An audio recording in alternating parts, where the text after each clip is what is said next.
P2B was in platform. He was a guest speaker for the second time. He was there in 2015 and then 2017.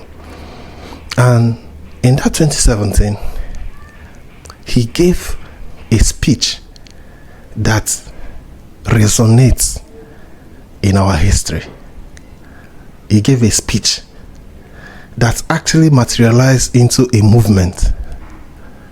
And that speech is something that we should aspire to, like, once in a while we listen to it and see what governance should be all about. I want you to watch this, and I'll see you at the end. I hope the mic is working. Okay, it's working very well.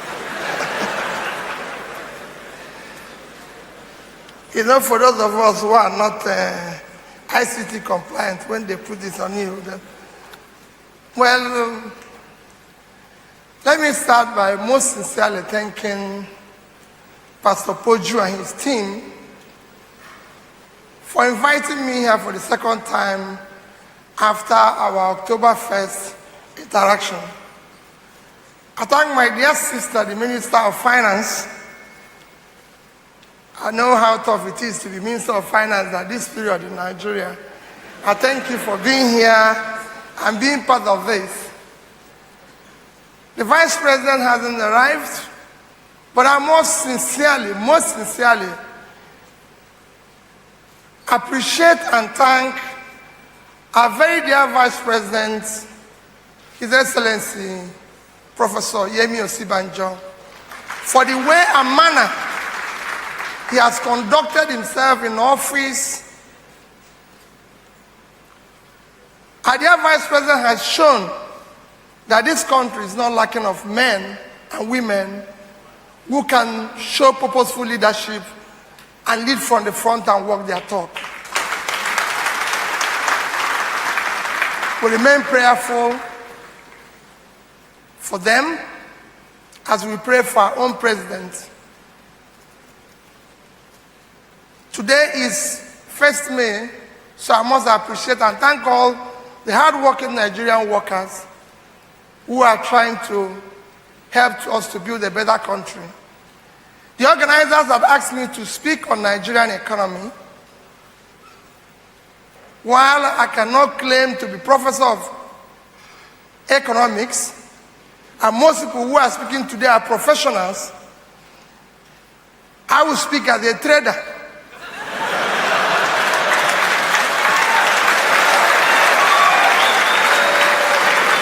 Because all of you know that that is my background. I came from the market. Any other thing you're hearing, whether in the bank or in government or in this, was by chance. My original business is trading from Onitsha market to Balogu market to anything. And that is where I remain. That is why people ask me today, where do you live? I say, I live in Onitsha. I live beside the main market. That's the only place I have a house. But I feel I've gathered a sufficient experience both in the market and subsequently in government and other areas to be able to make one or two contributions on Nigerian economy. Because of restriction in time, I'm going to be just making a few points. One on issue of borrowing, savings, education, and employment. I believe other speakers have covered so many other areas and everything. In this country, we seem to be fixated on pursuing things that are far from us instead of just working on things that are near us. We seem to always go for the exotic instead of just... I know how hard it is for the minister. They are trying to borrow out of, don't have any saving. My only worry is not just the federal government, but state governments and everything, is that what are we borrowing for? That is my only worry. What are we borrowing for? Have we made enough studies, feasibility studies, economic impact and all those things to know that what we are borrowing for is needful or something we can do without? Because some of the things I believe we can do without it, and I show it.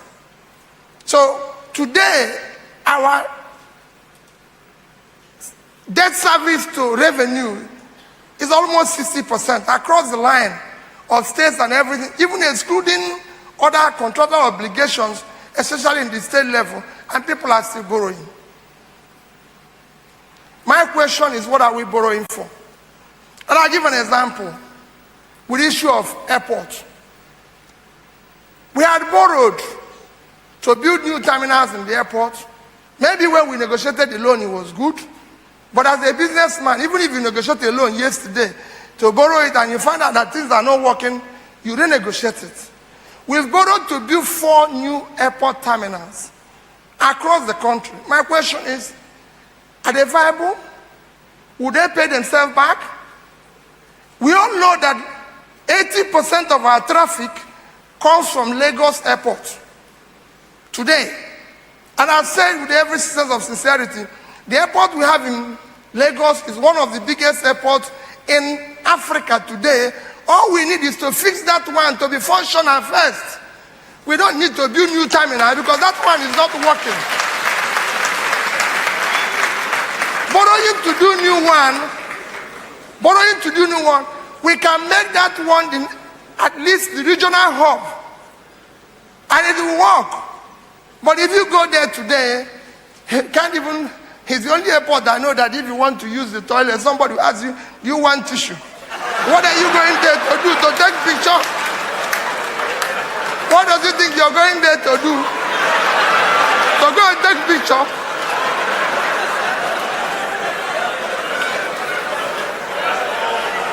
It doesn't work.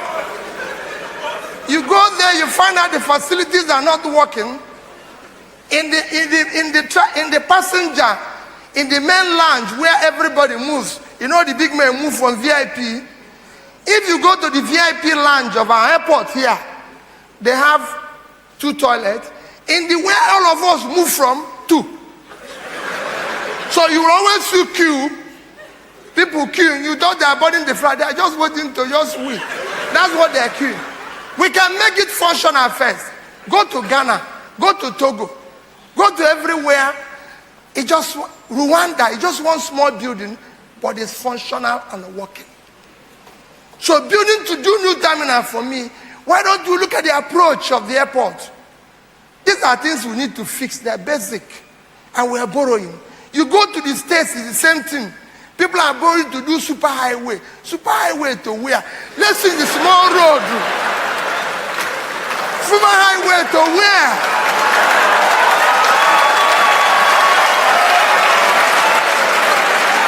What we are saying is that we don't have small rural roads to reach to their village. That's what we need.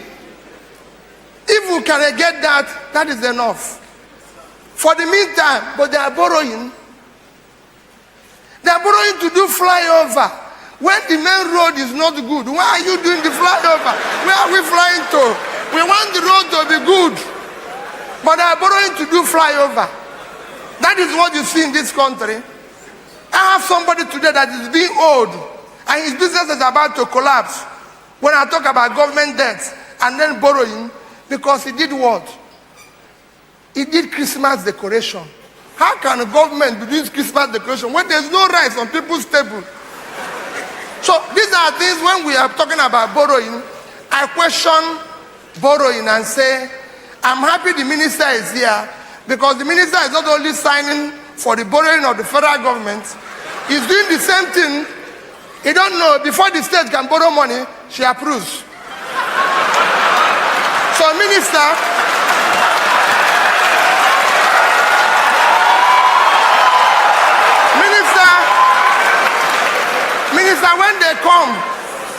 when they come and tell you they want to borrow money, please tell them we don't need super highway. We just need normal road. For the meantime, we'll do with it. That is my question. I'm worried about the level of borrowing. It is not good. The next thing I was going to talk about is the issue of savings. No country. The reason why we're talking about massive borrowing today is because we didn't save yesterday. and cost of governance, which I'm sure I will make a mention later. Our constitution, I listened to one of the professors talk about the Epicurean life. Our politics and lifestyle have been built on a Epicurean life. Let's take care of today for tomorrow will take care of itself. That is why our constitution, 162 section of our constitution, says that we shall maintain a federation account through all which monies will be paid into and shared to the 3 tiers of government, state, federal, and local government, without any remaining. Even in motor park, they keep some change for tomorrow. But everything here is shared. Because of it, there was no saving. No nation can survive without saving for tomorrow. Never. And that is the crisis we face today. So I'm appealing that that constitution be changed. Let the present government appeal. We have people in National Assembly. Let them, they can fast track this one and change it and include saving. I know that we have today, people will say we have the Nigerian Sovereign Investment Authority Act. That one only allows, to tell you how Nigeria is, it only allows for saving of excess. Imagine excess in Nigeria. They will never get excess because they have to take everything. So I thank the former ministers, Aganga, Iwala, for actually working hard to establish that one and putting in the initial 1 billion. And I thank you, Honorable Minister, for continuing that direction because we now have 2.5 billion. Thank you very much. However, I believe that while we are waiting for the Constitution to be amended, for us to have a compulsory saving, we can start today. Honorable Minister and all of us, there's some money today that is about being distributed, which we call refunds and everything. And I believe that if we make a resolution as a country, we can start that. We now have, I read it in the paper every day, 6.9 billion excess crude deduction, out of which 1,250 million, which is about 380 billion, had already been shared. And I know that there's an approval, which I'm sure the minister is dealing with now, to share another 380 billion has been shared. Okay, minister, I said no approval, but let me say, the people who will get it, 1 minute, the people who will get it, 1 minute, those who will get it have put it in their mind. So let me deal with it. There is a, let me say, we have, let me say, there's an intention to share $1 billion, $650 million, which is about 500 billion, because that is the figures I'm seeing in the newspaper. But since that is intention, but assuming that is also removed from the 6.9 billion, which is what I'm reading, we are left with 4 billion. NNPC, NPDC have just agreed to an unremitted $21.8 billion. And ahead, they have given a schedule in which they can pay that back. That is what I heard. That's what I read in the newspaper. I'm only working with the newspaper. I'm sure the minister is here, so he will clarify it. So that is what they said. I also read that the federal government of Nigeria, they said this year they are going to sell 10 NIPP projects, the power generating plant. If I recall, when I was in government at 2013, the reserve price for it was about $5.9 billion. So we're looking at about $6 billion. My humble and appeal to government of today and Nigerians is that the remaining 4 billion on shared deduction, the one they have not earmarked for deduction, the NNPC 21.8 billion, and the 6 billion from sale of our listing is 31.8 billion. If we resolve today as a country that we're not going to share this, consider that all we shared in the past have not been, nobody have seen it. Nobody know where I went to. That's what we are seeing in people's houses now all over the place. So let's talk about this one.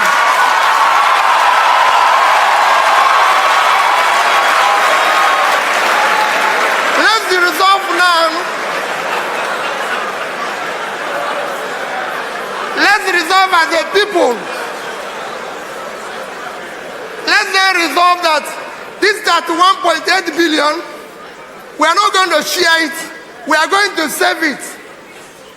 If we save this at about 2.5 billion starting from 2018, by 2030, that's when it will stop. Even the year they are going to evaluate us on SDG, at 7% income, by then we would have saved $51 billion. 2013 is just by the corner. Consider we have 2.5 billion already in that account. The total will be about 55 billion by the year 2030. If you look at our foreign reserve today, our foreign reserve today is $30 billion. Again, I thank the present government because I think they've been able to increase it by about 10% or thereabout. Minister, I'm sure you know the right figure. I thank you for what you people are doing to increase that. But I'm also urging you that instead of even saving 10%, reduce it to 5%, and let's have a target that we are going to save 5% in our build our foreign reserve by 5% to 2030. By 2030, that foreign reserve will be 57. 57 in foreign reserve and 55 in our national sovereign wealth account will amount to about 110 billion. The major problem we have today, we're talking about recession. The critical thing that is affecting our microeconomic instability today is because of our weak foreign reserve. Nothing again. If we have $100 billion today, we will be able to have a stable exchange rate. Businesses, especially SMEs, will plan properly because they have a stable rate. We will be able to rein in on inflation. We will be able to attract foreign portfolio and all the investors that we require. Because they will see investors move like bee. Where there's honey, they go. When there's nothing, they move out. So they will be able to come out. We will be able to generate the massive investment we need to invest in our infrastructure. And this is clear. Let me compare other countries to show you why this is desirable. We were not part of the BRIC countries because they could not see effort we were making.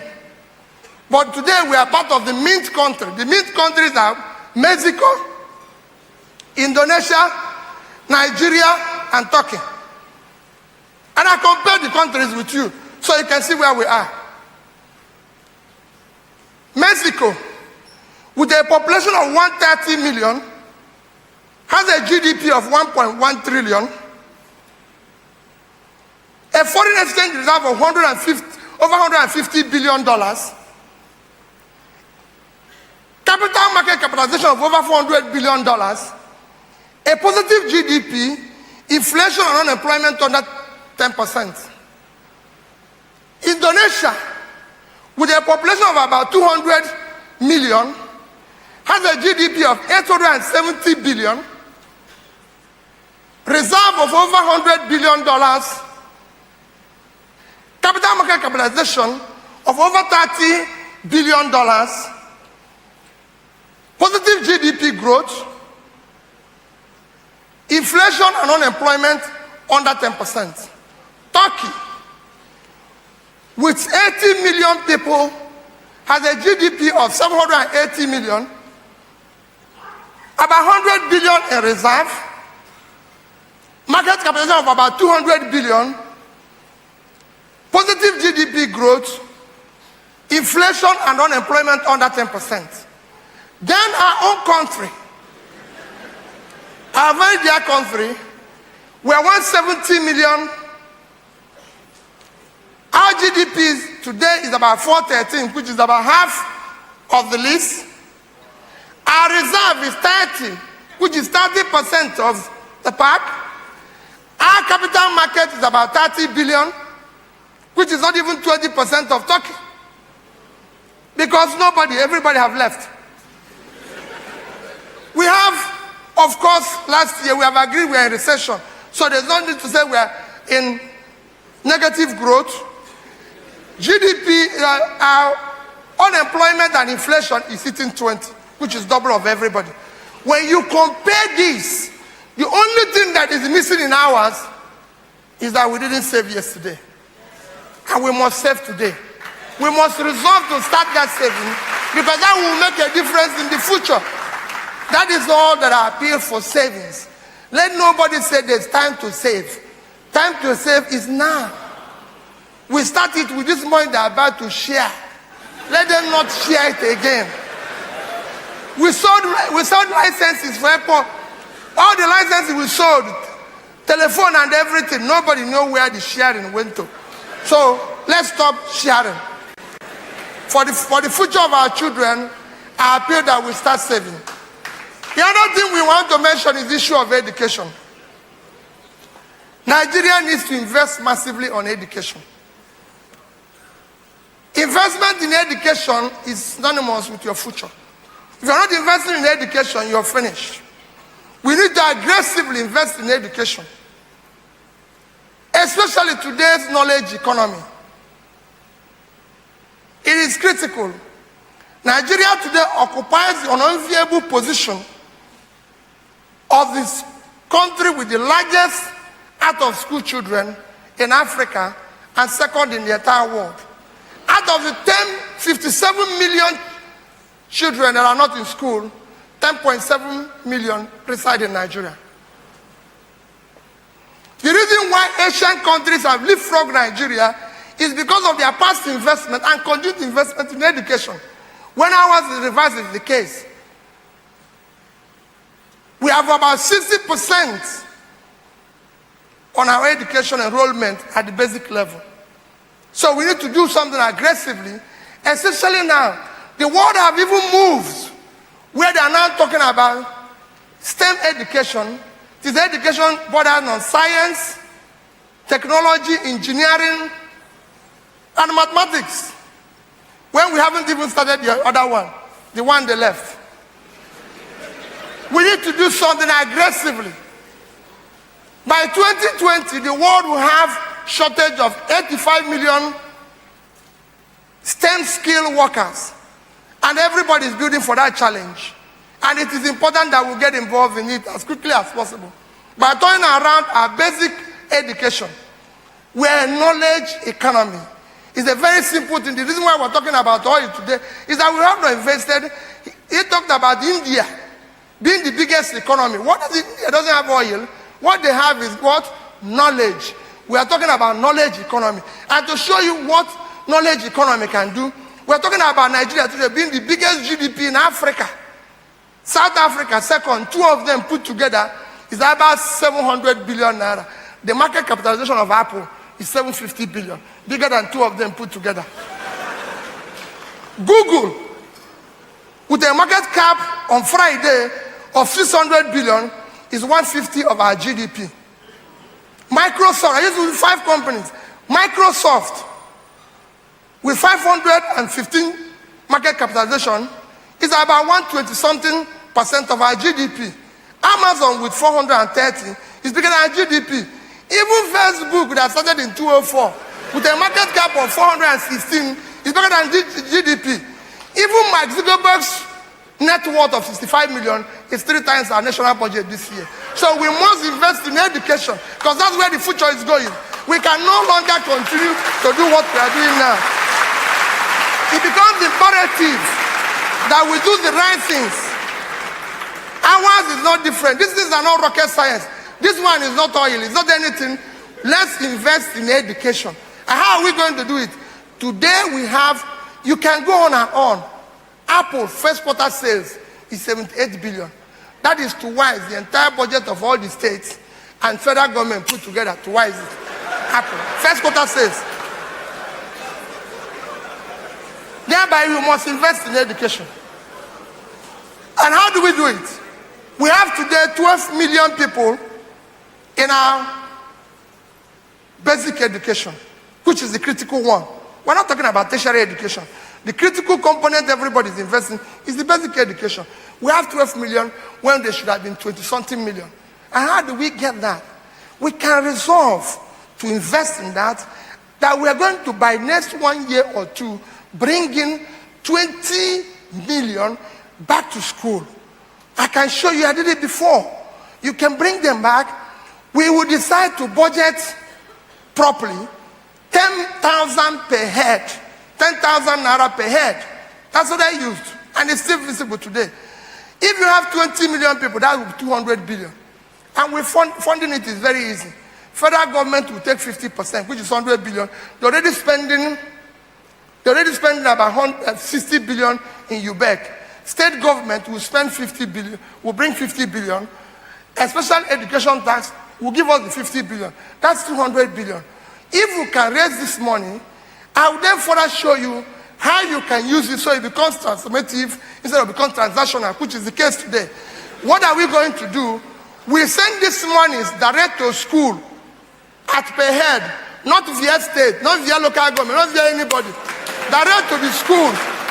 If you know the school in my village, this money should be managed by the school, a school teacher. The parents should manage it, not ministry. It won't work. Because what they do now is that they tell you back, Peter Obi, who is from Agulu, will be given a job in Oshobo, in our Ogun. I will never do it. I will take the money and run. So send the money to people in Agulu to manage. We will manage because there are children there. That is what is happening in Kenya. That's what's happening in Rwanda. And that is why they're doing better than we're doing. We have enough money we're spending in education today, but it's not going to the right place because when the money leaves, the transit points and checkpoints that before it gets there, you will never get there.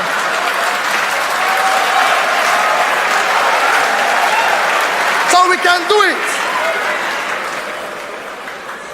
Talking about the children, we talked about the children, how to make it ICT compliant is a very easy thing. The component of NNPC money that they are refunding is about 300, the Naira component is about 316 billion.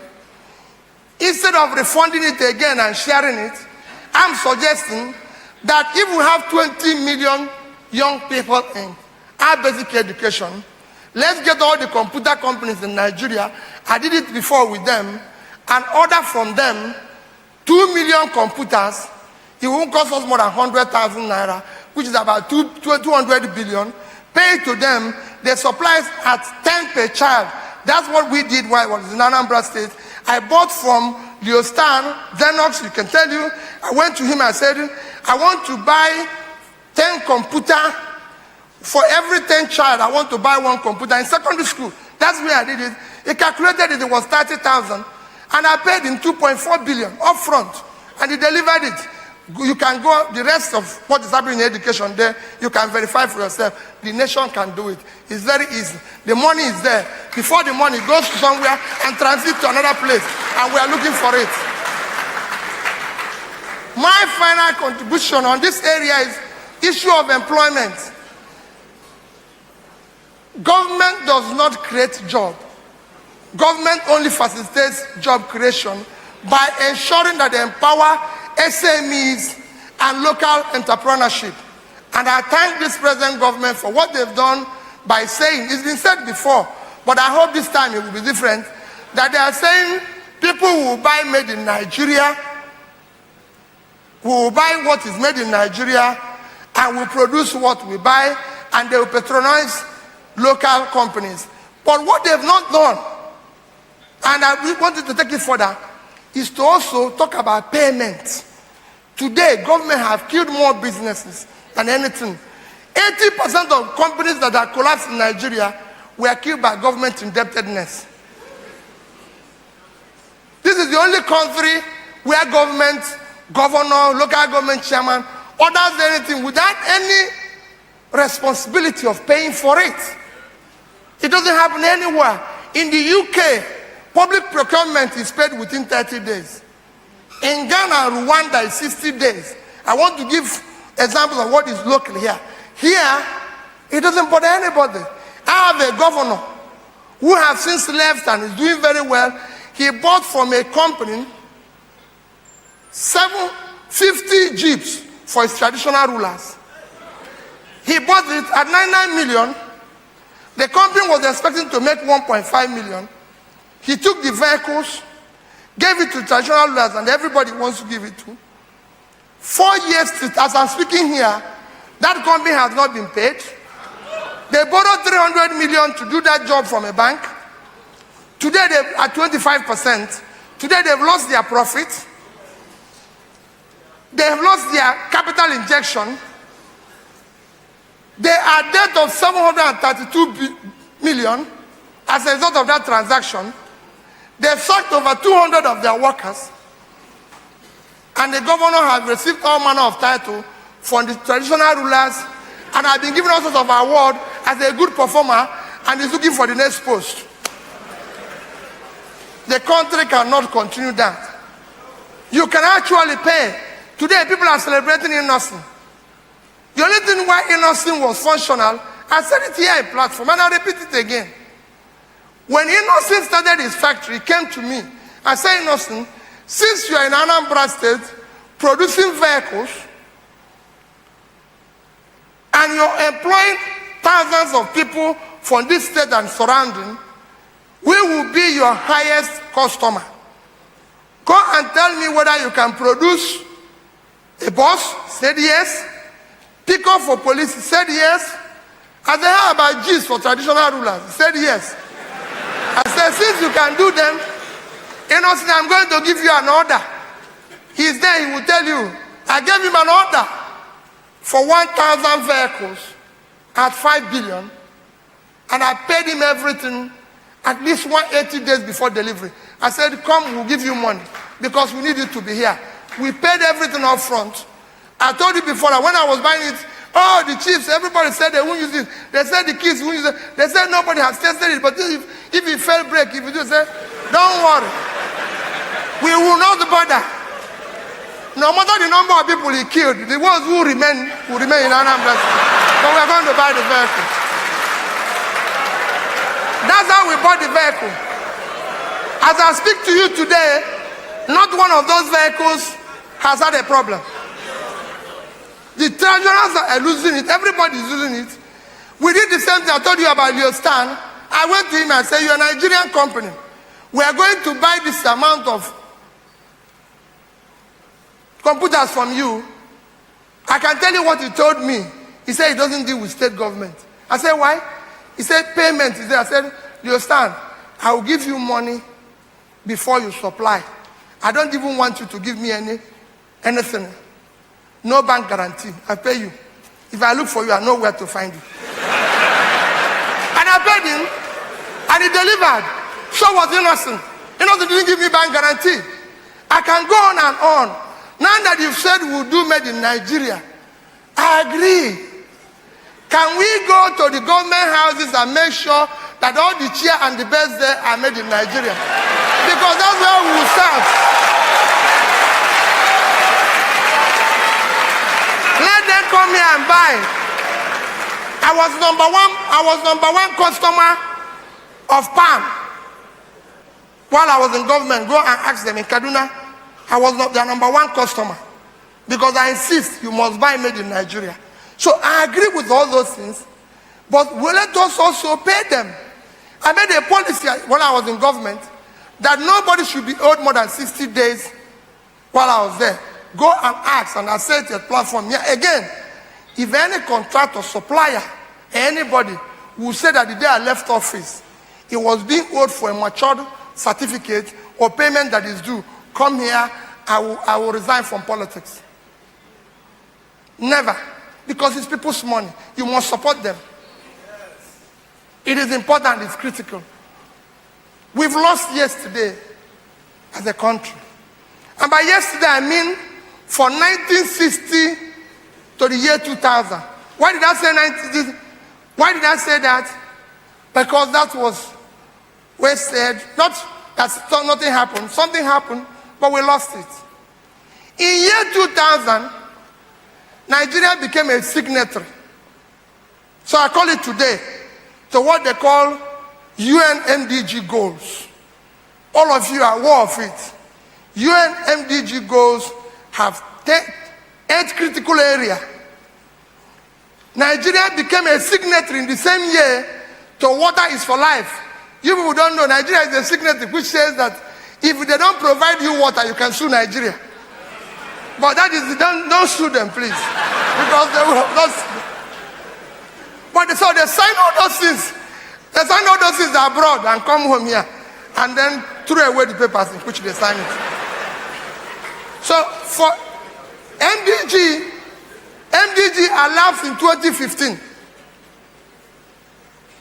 Nigeria as a country, though they made impact, they tried, some of the states tried, did not achieve any of the goals.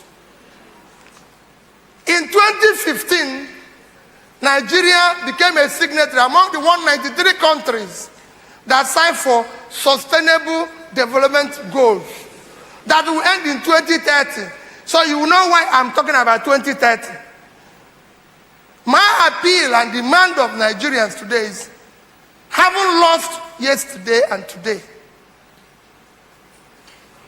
can we resolve that as a country, that universal global destination everybody is going, other countries are following, that includes everything you need for development, is there. You can go and read it, 17 points, includes everything. Can we resolve as a country and request the drivers of this nation to drive us along that destination? We don't want anything. All we want is to know we are going with everybody to this because it's very clear, it's measurable. Let our planning, our budgeting, execution and delivery be along the path of this journey to 2030. So that having lost yesterday and today, let us make a resolution. Now, when I look at P2B, I don't know where his kind of politics came from, but it's typically European kind of politics. You know, sticking by the rules. It's all about the people. What are we even saying? We missed this guy in 2023. It won't be good if we miss him again this time around. Now, the politics is heating up for 2027. There has been coalitions and counter coalitions, you know, words are coming from different places.